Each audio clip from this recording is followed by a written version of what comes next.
The suit was 2 years old. The CV had been revised so many times the margins were starting to blur. And the interview, the one Cedric Vance was flying to Chicago for, was the 7th time he had tried to convince someone that 2 years away from a title did not mean 2 years away from being good at the work. He had not planned for the woman in the next seat to fall asleep on his shoulder somewhere over Indiana. Had not planned for her documents to slide off the tray table, for him to pick them up without reading them, pull the thin airline blanket up around her shoulders, and go quietly back to his notes. It was a small thing, the kind a person does without thinking. But the next morning, he walked into the conference room, straightened the tie his daughter had ironed for him before dawn, and saw her sitting at the head of the table. She was the one running the interview. If you've ever felt like the right people just haven't seen what you're actually capable of, this one's for you. Stay with us through the end. And if stories like this are the kind that stay with you, subscribing to the channel is the best way to make sure you don't miss the next one. Cedric Vance had spent 11 years learning how to keep a hospital system from falling apart, not the medicine. He was not a doctor, had never wanted to be. What he understood was the machinery underneath, the supply chains, the staffing schedules, the procurement contracts, the crisis protocols that determined whether a facility ran smoothly at 2 in the afternoon or collapsed quietly at 2 in the morning when no one with authority was watching. He had started as a logistics coordinator at 26, worked his way up through 3 different health systems, and by the time he was 35, he was managing operations across a regional network of 8 facilities, overseeing a team of 90 people, and being mentioned in conversations about the director-level roles that were still one step above him. He was not flashy. He did not give the kind of presentations that made rooms go quiet with admiration. What he did was show up, identify the problem before it became a crisis, and fix it in a way that did not require anyone below him to take the fall. His staff knew it. His supervisors knew it. His record showed it. Then his wife died on a Tuesday in March, and everything stopped. Her name had been Laura. The aneurysm gave no warning. She had been at work, at her desk, and then she was not. Cedric had been in a budget meeting when his phone rang. He remembered driving to the hospital. He did not remember most of what happened after that.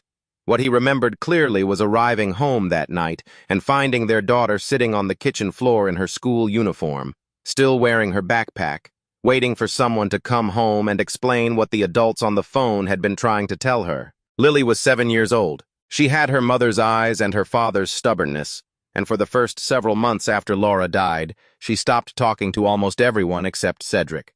Not completely. She still answered her teachers, still responded when her grandparents called. But the easy, constant chatter that had filled their house went silent. She ate less. She slept badly. Some mornings she stood at the front window for 20 minutes before school, looking out at the driveway, as though part of her was still waiting for a car that was not going to pull in. Cedric's company offered 2 weeks of bereavement leave. His supervisor, a decent man who was also under significant pressure from above, gently suggested that the restructuring project could not wait much longer and that Cedric's team needed its leader back. Cedric listened to all of it. He understood all of it. He knew the project timeline, knew who on his team could carry what, knew exactly what would suffer without him there. He resigned the following week. What he told his supervisor was that he needed more time than the company could give him. What he did not say, because it was not the kind of thing that fit into a professional conversation, was that Lily had started waking up at 3 in the morning and coming to stand beside his bed, not crying, just standing there, and that he had realized the only thing that helped was for him to be awake when she arrived, so she would not open her eyes in the dark and find herself alone. I was not going to outsource that. For the next 2 years, Cedric took consulting contracts, short-term projects, mostly, operational audits, process reviews, a few months here and there with facilities that needed someone experienced on a temporary basis.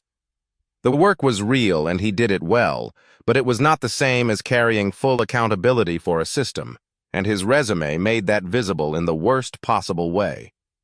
To a hiring committee looking at his timeline, what they saw was a man who had been on a steady upward path and then, without explanation, had simply stopped. 6 interviews, 6 rejections. The feedback, When he received it at all, was careful and professional and said very little. Too much time away from senior leadership. Concerns about reintegration at the director level. Appreciation for his interest. Best of luck in his search. After the sixth rejection, Cedric sat in his car in the parking garage for a long time before starting the engine. He had run the numbers twice in the past month. If he did not land something at the director level within the next few months, he was going to have to sell the house. They could move somewhere cheaper. There were options. He had looked at them. But it would mean pulling Lily out of her school, the one where she had, in the last several months, finally started sitting with a group of kids at lunch again. The one where her third-grade teacher had pulled Cedric aside in October to say that Lily had raised her hand in class for the first time since the beginning of the year. Alderbridge Health was the seventh interview. He had applied knowing it was a reach. The position, Senior Operations Director, was exactly the level he had been heading toward before everything stopped, and the organization was larger and more complex than anything he had managed directly. But his consulting work had kept his skills current, and his original record was strong, and he told himself that if he could just get into the room, he had a real case to make.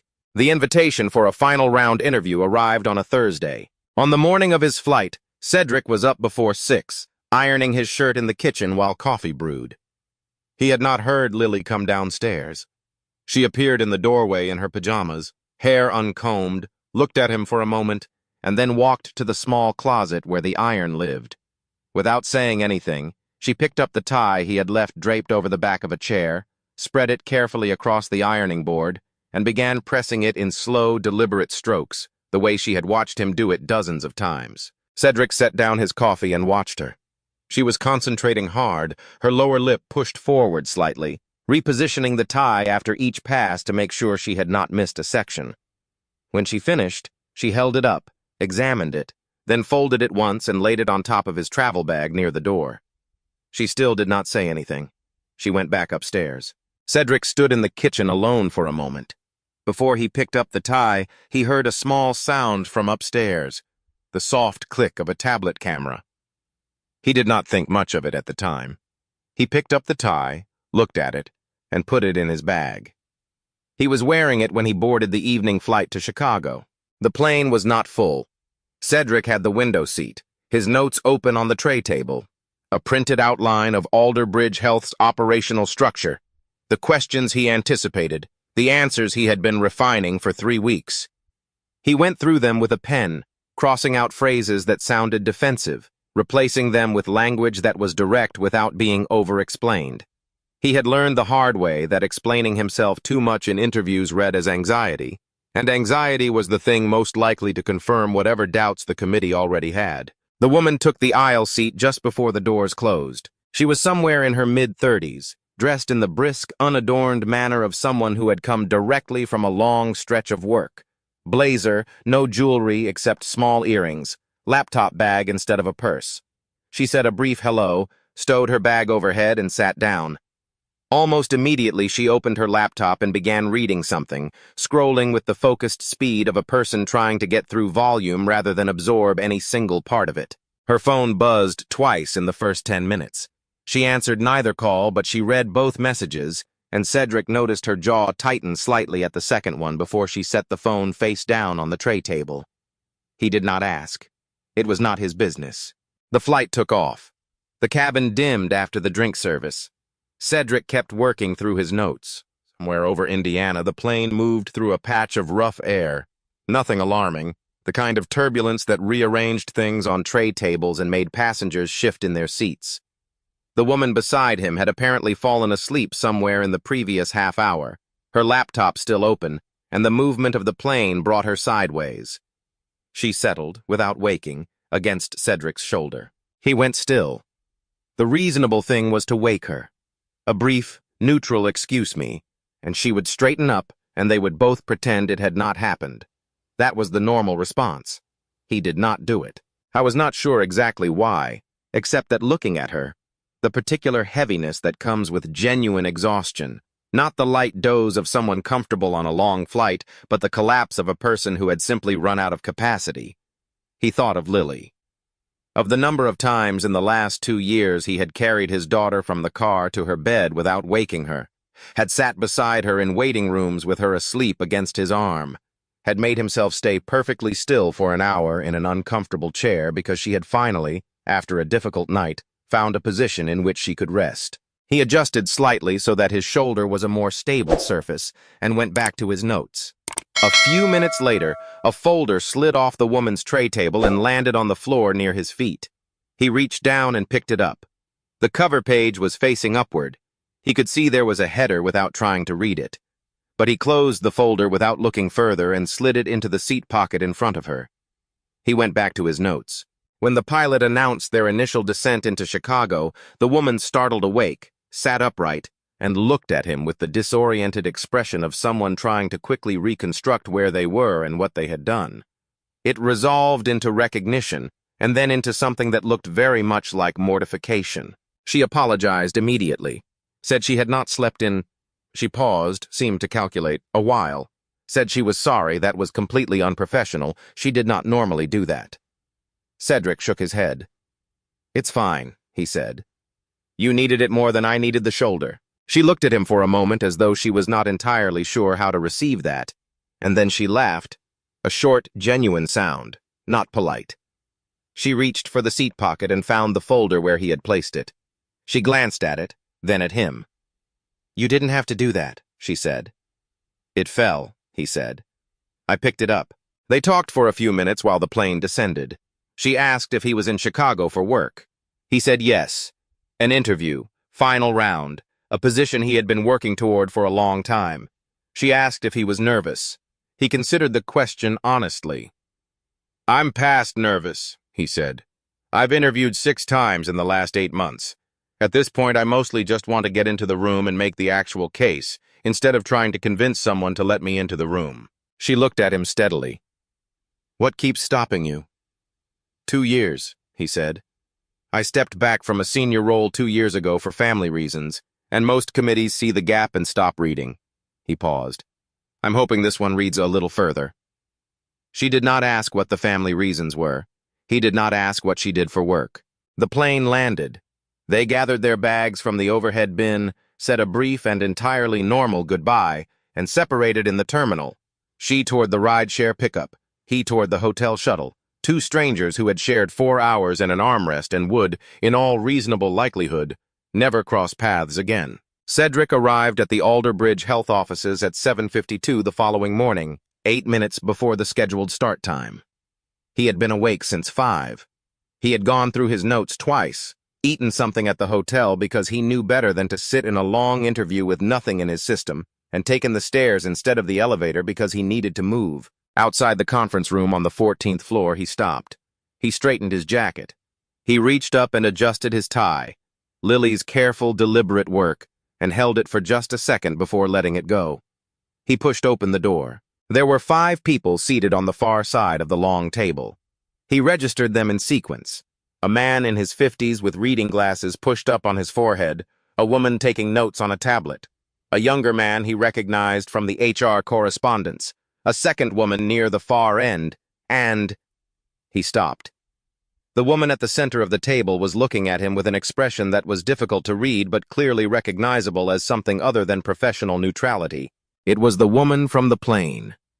The pause lasted less than 3 seconds, but it was visible. The man with the reading glasses, Roland Pierce, Cedric recalled from the briefing documents, noticed it and leaned forward slightly. "Do you two know each other?" Roland asked. The woman spoke first. Her voice was completely level. "We were on the same flight last night," she said. "We happened to be seated next to each other." She looked at the rest of the committee and then back at Cedric, and her next words were measured and deliberate. "That prior contact will not be treated as an advantage or a disadvantage for Mr. Vance. It's a coincidence, and it will be treated as one." She introduced herself to the room as Elena Sutton, Vice President of Operations. "Mr. Vance," she continued, "you have the option to request a different panel if you feel this creates a conflict. A second committee can be assembled, though it would require rescheduling by several weeks."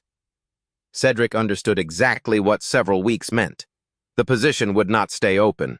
The other finalist would not wait. He also understood something else, that what Elena had just offered him was genuinely fair, and that taking it would mean he had decided, before the interview began, that he could not compete on an even floor.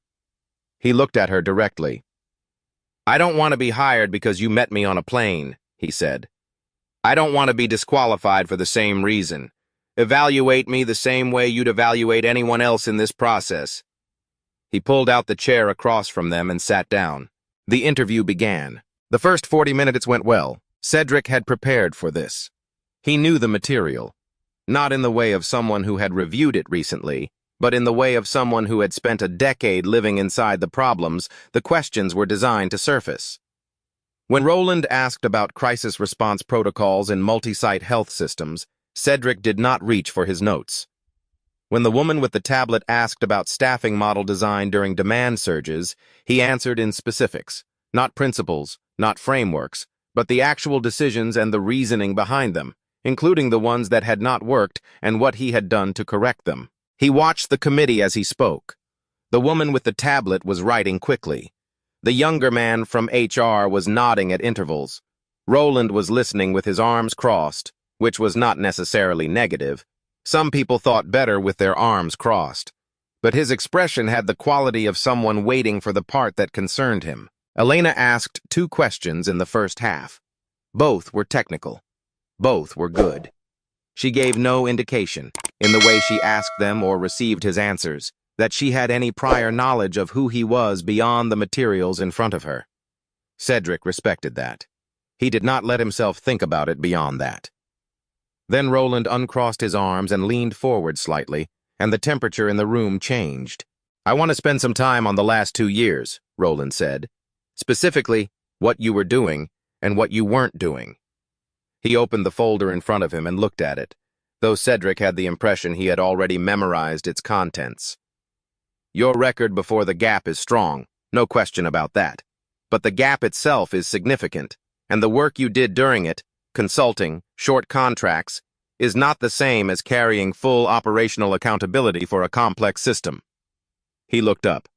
"My question is straightforward. Do you believe 2 years away from senior leadership can be made up? And if so, how?" It was a reasonable question, phrased in a reasonable way. It was also the question that had ended 6 previous interviews, usually because Cedric had answered it slightly differently each time, adjusting the emphasis, softening the edges, trying to find the version that would satisfy the person asking it. He had never found that version, and he had eventually understood why. There was no version of the answer that was both honest and designed to make the gap disappear, and committees could tell when someone was constructing an answer rather than giving one. "The work I did during those 2 years isn't on the resume in a way that reads well," Cedric said. "I know that. I'm not going to pretend the gap doesn't look the way it looks." He paused. "What I can tell you is that my operational instincts didn't go dormant because I stepped back from a title. The consulting work kept me current, not in a peripheral way, but in the specific disciplines this role requires. Supply chain contingency, multi-site resource allocation, staff retention in high-stress environments." He looked at Roland. "As for whether it can be made up, I think that's the wrong frame. It's not about catching up. The question is whether the person in front of you can do the job. I believe the answer to that is in my work, not in whether there was a period when I wasn't carrying a director title." Roland nodded slowly, in the manner of someone who found the answer acceptable but not conclusive. Then he asked the second question. "If your family situation changes," he said, "if something comes up the way it did before, does the company end up in second place again?" The room went quiet. Cedric had been asked versions of this question before, and he knew what it was really asking. It was asking him to make a promise. To say, in language a hiring committee could hold on to, that the thing that had happened 2 years ago would not happen again. That the company would be safe. That he was, in the relevant sense, reliable. I thought about Lily, and the iron, and the deliberate care with which she had pressed each section of the tie, and the way she had laid it on top of his bag without ceremony and walked back upstairs. She had not made a speech. She had not asked him to explain anything. She had just done something careful and gone back to bed. He was not going to repay that by sitting in a conference room and pretending she would always come second. "My daughter will always matter," he said. I'm not going to tell you otherwise because it wouldn't be true, and I think you'd be right not to trust someone who said it was. He let that sit for a second. But I want to push back on the premise, because I think it contains an assumption that isn't accurate. The assumption is that a person who has family responsibilities is a higher operational risk than one who doesn't. My experience, and I've managed enough people to have real data on this, is that the risk isn't correlated with whether someone has children. It's correlated with whether the organization treats those responsibilities as a problem to be concealed or a reality to be managed. He looked at Roland steadily. A well-built system doesn't depend on any single person sacrificing everything outside work to keep it running. If that's what this role requires, then the risk isn't me. It's the system design. Roland said nothing immediately. Elena wrote something on the pad in front of her. Cedric could not see what it was. The simulation exercise was distributed after lunch. Each finalist received the same scenario. A regional health network comprising 12 facilities had encountered a cascading supply chain disruption. 3 hospitals were projected to reach critical shortages of essential materials within 36 hours. Finalists were given 90 minutes and access to a set of supporting documents, inventory data, vendor contracts, facility capacity figures, and were asked to produce a response plan. Cedric read through the materials twice before he wrote a single word. The other finalist, a man named Davis Holt, currently serving as a director at a large national health group, had an impressive record. No gaps, larger budgets, over 1,000 people under his oversight. In the morning session, his answers had been smooth in the way that comes from having given them many times, in many rooms, and having found the formulation that played well everywhere. On paper, Cedric was the weaker candidate. He had known this walking in. He looked at the inventory data and started working. The conventional response was not difficult to identify. Consolidate resources toward the 3 largest facilities. Accept reduced supply at the smaller sites. Sacrifice margin at the low end to protect volume at the high end. It was the kind of plan that produced a clean, defensible number. Here is what we saved. Here is what we protected. And it was the kind of plan that looked good in a summary report sent upward to people who did not need to know exactly which facilities had been left short. Cedric looked at the facility data more carefully. 2 of the smaller facilities were the primary care access points for low-income residential areas in the network's eastern service region. Their patient volume was lower, which was why they appeared as acceptable losses in the standard calculus. But their patient acuity, the complexity and urgency of the cases they handled, was not lower, and their patients had fewer alternatives. He built a different plan. It was more complicated. It required coordinating a temporary redistribution network across 9 of the 12 sites, using a combination of existing inventory surplus, local vendor relationships that were documented in the contracts but not typically activated, and a revised delivery schedule that front-loaded shipment to the 3 at-risk facilities while maintaining minimum viable supply across all 12. It required more coordination, more active management during the response window, and more cost. 8% more, approximately, than the consolidation approach. But no facility would be without essential materials, and the 2 eastern sites would remain fully operational. When he presented the plan, Roland's response was immediate and direct. "You're spending more than you need to," he said. "The consolidation approach protects the organization's primary revenue-generating assets and accepts a manageable short-term reduction at the low-volume sites. Your plan spends 8% more to protect facilities that represent a fraction of system revenue." "With respect," Cedric said, "I'd reframe what manageable means. The eastern facilities serve patient populations with limited access to alternative care. A supply disruption there doesn't result in patients going to another facility in the network. It results in patients not receiving care, which generates a different kind of cost." He turned to the supporting documents. "The vendor contracts have a force majeure clause that's likely to be invoked if we cut orders below threshold. That locks us out of priority fulfillment for the following quarter. The 2 sites we'd be shorting are also the ones with the highest staff-to-patient ratios, which means any degradation in their operational capacity creates attrition pressure on personnel we'd need to replace at above-market rates in a tight labor market." He looked up. Efficiency doesn't mean moving the cost somewhere less visible. It means accounting for where it actually lands. Roland was not satisfied, but he was listening differently than he had been in the morning. Elena said nothing during the debrief. She wrote 2 more lines on her pad. The second obstacle arrived in the form of a background review note that Roland raised after the simulation debrief. "Your departure from Meridian Health Group," Roland said. "You left during a significant organizational restructuring. Mid-process. The project was not complete." He looked at Cedric across the table. "For a role that requires long-term accountability, I have to ask what that says about your commitment." There was no version of this answer that sounded good without being honest. "My wife died the week I resigned," Cedric said. He said it without preface and without drama, the way he had learned to say it, not because he had stopped feeling it, but because adding performance to it made it harder for the other person to hear the actual content. I explained the rest in the same register. The timing, the company's offer of 2 weeks. Lily, who was 7, who had stopped eating properly and was not sleeping, who stood at the front window every morning looking at the driveway. The decision he had made. "The restructuring project suffered because I left," he said. "I know that. I knew it when I resigned. I had 2 choices and I made one of them, and I'm still standing here with the professional record that resulted from it." He paused. "I'm not going to apologize for choosing to be present for my daughter in the year after her mother died. But I'm also not going to use that as a reason you should set aside a legitimate concern.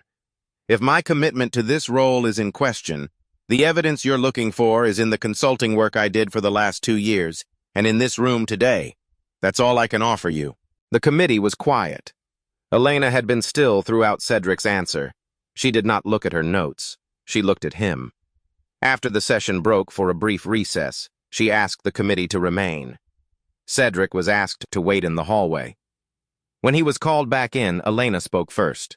"During the scoring for this morning's sessions, I realized I need to address something directly," she said. "My prior contact with Mr. Vance, limited as it was, has created a situation where I have a personal impression of him that other committee members don't have. I've been evaluating my own scoring, and I don't believe I can represent with confidence that it's free of that influence." She looked at the committee, not at Cedric. "I'm recusing myself from the final scoring round for all candidates. Not only Mr. Vance, all of them. The integrity of the process matters more than having my vote in the room." Roland frowned. "That leaves us with 4 votes. We could end up deadlocked." "Yes," Elena said. "That's a known procedural issue. We'll handle it through the existing tiebreaker protocol. I'd rather deal with that than explain later why a result might have been influenced by a coincidence on a flight from O'Hare." The committee absorbed this. No one argued further. Cedric looked at Elena for a moment. She met his eyes briefly, then returned her attention to the papers in front of her. I understood what had just happened.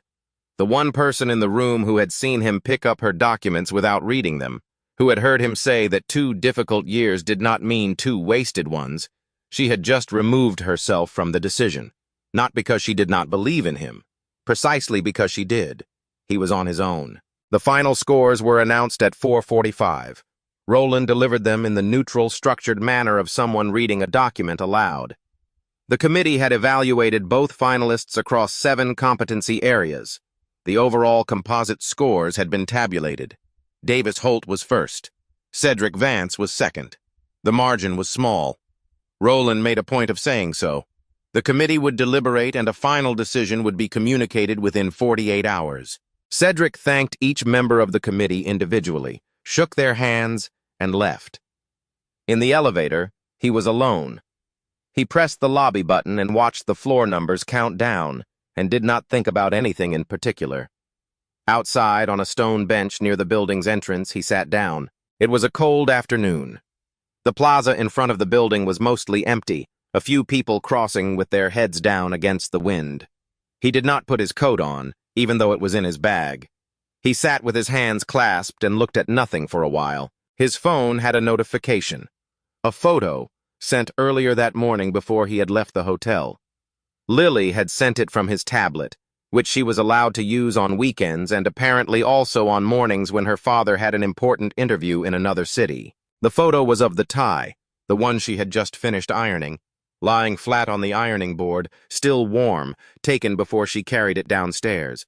And below it, in the slightly unsteady typing of a 9-year-old who had not yet fully internalized where the shift key was, "Good luck, Dad."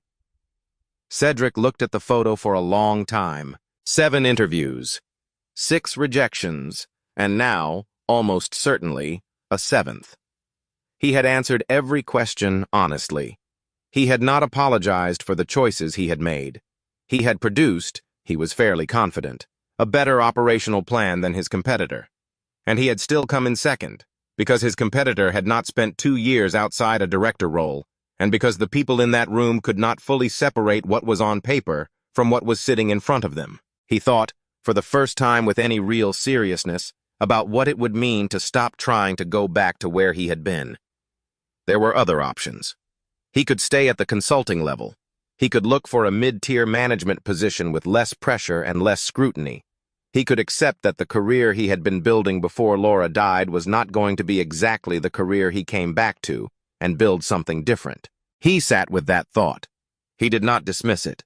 He let himself actually consider it, the way he had not let himself before, because he had needed to believe each interview was going to work. The wind picked up across the plaza. He put his phone in his pocket, picked up his bag, and stood. He had a hotel to check out of and a flight to catch, and a daughter at home who had gotten up before dawn to iron his tie and sent him a photograph of it without a single word of explanation because no explanation had been necessary.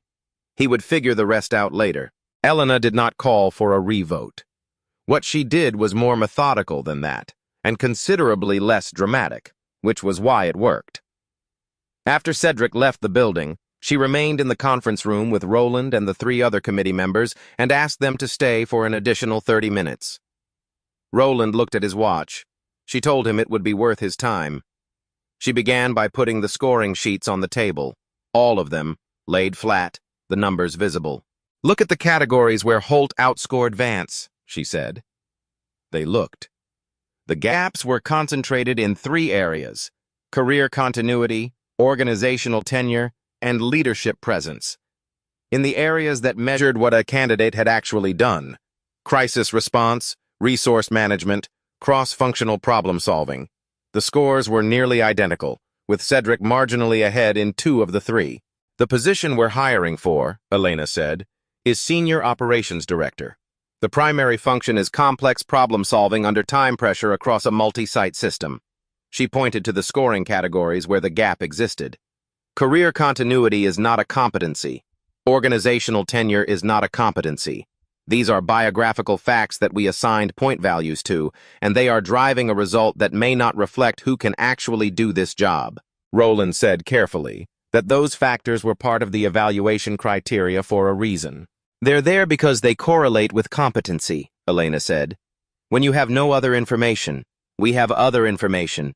We have the simulation responses." She slid 2 folders across the table. "I want to propose a verification step. We remove all identifying information from both simulation responses, names, background details, any contextual markers, and we send them to 5 senior directors in the network who were not part of this process. We ask them to evaluate the plans on operational merit alone. No panel discussion, no candidate history, no prior impressions, just the work." Roland was quiet for a moment. "You're not doing this to give Vance another shot." "I'm doing it because I want to know if the work we're preparing to pass over is actually inferior," Elena said. "If it is, the decision stands and we move forward. If it isn't, we have a problem with our scoring methodology that goes beyond this candidate." She did not mention the plane.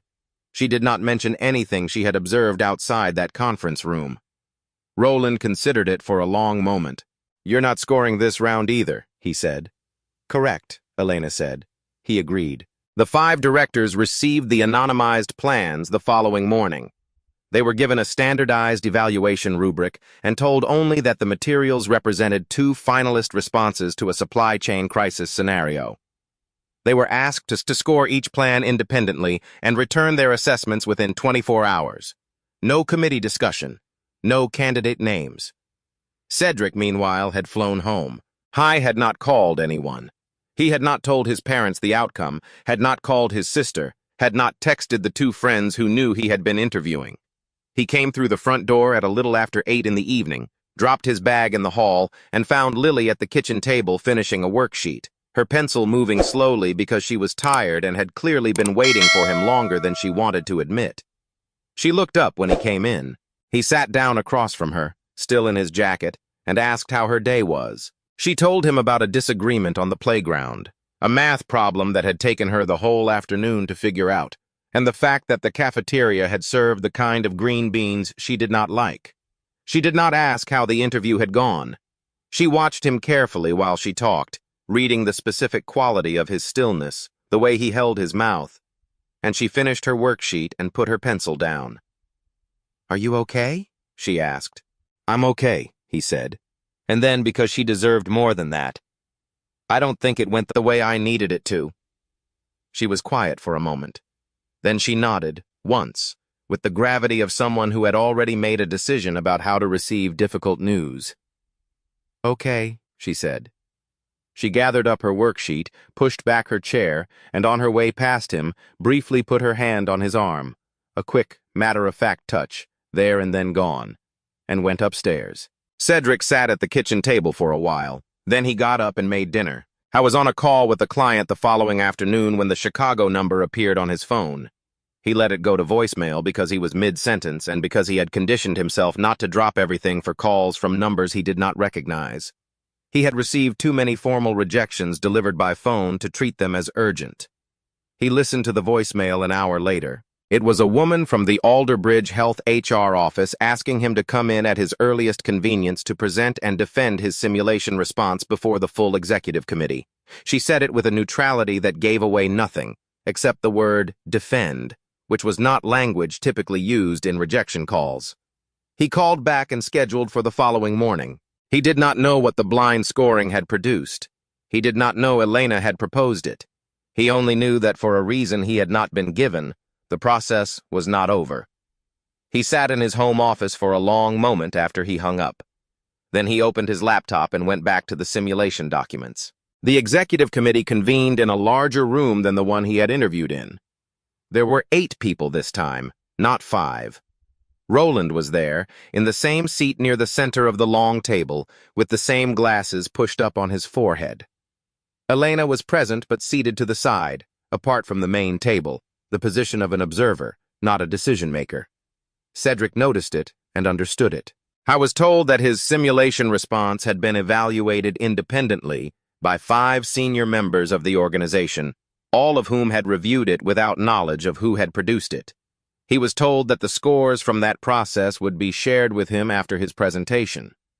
I was asked to walk the committee through his plan, the reasoning behind each decision, the data he had used, the trade-offs he had considered and rejected. He presented for 12 minutes. I had the materials memorized. He did not use notes. He walked them through the logic in sequence, the inventory assessment, the vendor contract analysis, the redistribution network design, the delivery schedule revisions. He explained why the consolidation approach was the intuitive answer and why it was not, in his assessment, the correct one. He was specific about where he had made judgment calls and what information he had used to make them. When he finished, there was a brief silence. Then a woman near the far end of the table, a director of supply chain operations, based on the badge she was wearing, asked the question. "Your plan costs 8% more than the alternative," she said. "In a system operating on thin margins, that's not a trivial number. Walk me through why we should pay it." Roland was watching him from the center of the table. His hands were flat on the surface in front of him rather than crossed over his chest. It was a small thing. It was different from before. "I want to show you where the money actually goes," Cedric said. He asked if he could use the whiteboard. Someone handed him a marker. He laid out the cost structure of the alternative plan across a 12-month timeline, not just across the 36-hour response window. The emergency freight premiums triggered when the lower volume sites exhausted inventory ahead of the next scheduled delivery. The contract penalty clauses activated by dropping vendor orders below the threshold specified in the agreements. Clauses that, he noted, appeared to have been in the second appendix, and written in language that did not flag itself as expensive. The staff attrition cost at the two eastern sites when working conditions deteriorated, calculated against the current replacement cost for specialized roles in that labor market. The patient care disruption cost at facilities serving populations without network alternatives, which generated downstream regulatory exposure under the organization's existing service obligation agreements. He wrote numbers on the board as he went, not approximations. Specific figures pulled from the supporting documents, which he had read carefully enough to cite page numbers. He turned back to the room. The alternative plan saves approximately $40,000 in the response window, he said. Over 12 months, based on the cost categories I've just outlined, the projected overage from deferred consequences is between $300,000 and $480,000, depending on which penalties are triggered. He put the marker down. The plan I proposed costs $32,000 more today. The question isn't why pay more.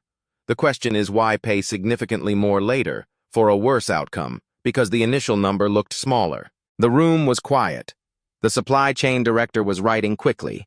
Someone near the end of the table asked him to repeat the third penalty clause calculation, and he did, from memory. Roland had not moved or spoken. He was looking at Cedric with an expression that had shifted somewhere during the last 10 minutes into something that was no longer evaluative. Then he asked a question. Not the way he had asked questions in the interview, with the slight forward lean of someone pressing a point, but with the measured deliberateness of someone who genuinely wanted to know the answer. "Where did you develop that kind of cost tracing?" Roland said. "The ability to follow a decision through to its fourth and fifth order consequences. Is that something you built at Meridian or somewhere else?"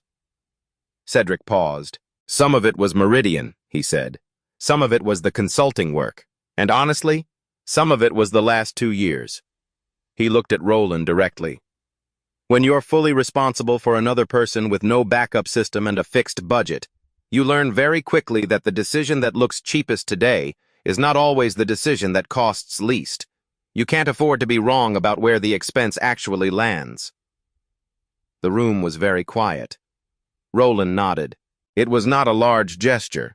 It was the small, deliberate nod of a man acknowledging that he had been reading a document incorrectly and that someone had just shown him the error. The committee broke to deliberate.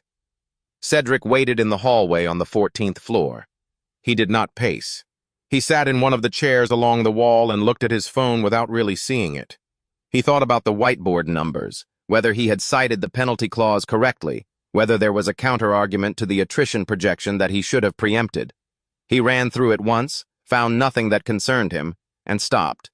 35 minutes later, the door opened. Roland came into the hallway. He was holding a manila folder. He looked at Cedric for a moment, and then he said simply, "The committee voted to extend an offer." Cedric nodded. Roland handed him the folder, and they shook hands, and then Roland did something Cedric had not expected. He kept his hand on Cedric's for a moment before releasing it, and he said, not in the register of corporate courtesy, but in the quieter register of a man correcting a record he had gotten wrong. "I looked at 2 years on a CV and read it as a man who had walked away from the work. I was reading the wrong thing." Cedric looked at him. "Most people did," he said. "The work was better than the resume suggested," Roland said, "by a meaningful margin." He paused. "That's worth noting." Cedric nodded.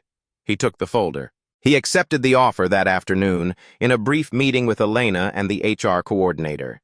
Before he signed, he said there was one thing he wanted on the record. Elena looked at him. "I'll build the strongest team I can, and I'll be accountable for everything this role requires," he said. "But I won't build a department where the people working for me have to choose between being good at this job and being present for their families.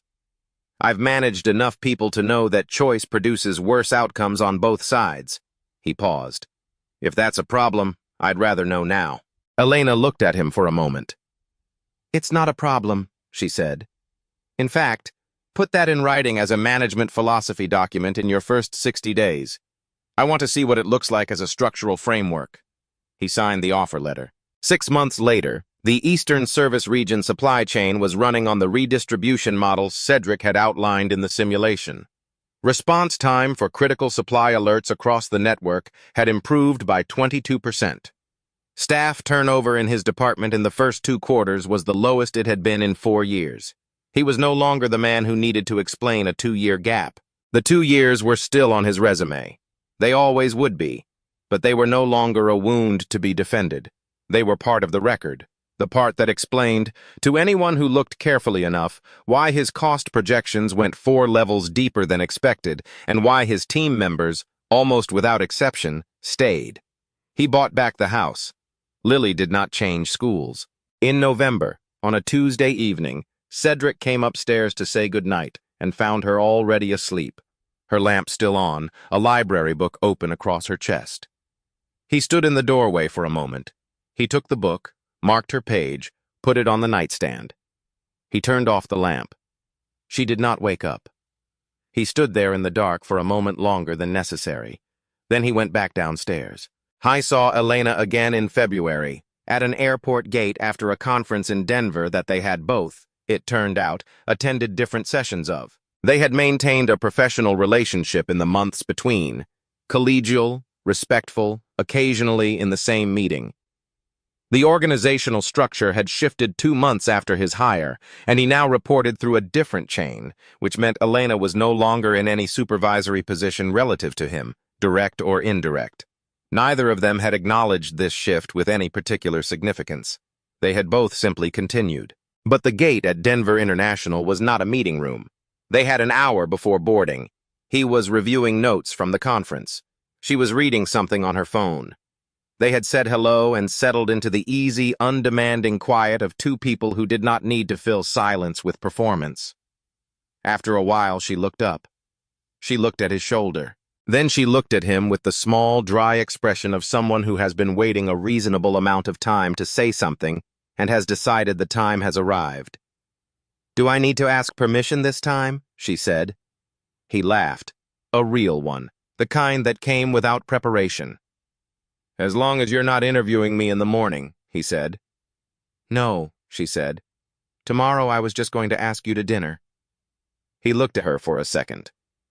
"I might be available for that," he said. She nodded, as though this were a reasonable operational outcome, and went back to her phone. Cedric looked out at the tarmac, the ground crews moving in the cold February light, the planes lined up at their gates with a patience that had nothing to do with patience and everything to do with design. The first night she had seen him, he had not known she was watching. He had not been performing anything. He had picked up a folder and not read it, pulled a blanket over a stranger's shoulders, and gone back to his notes.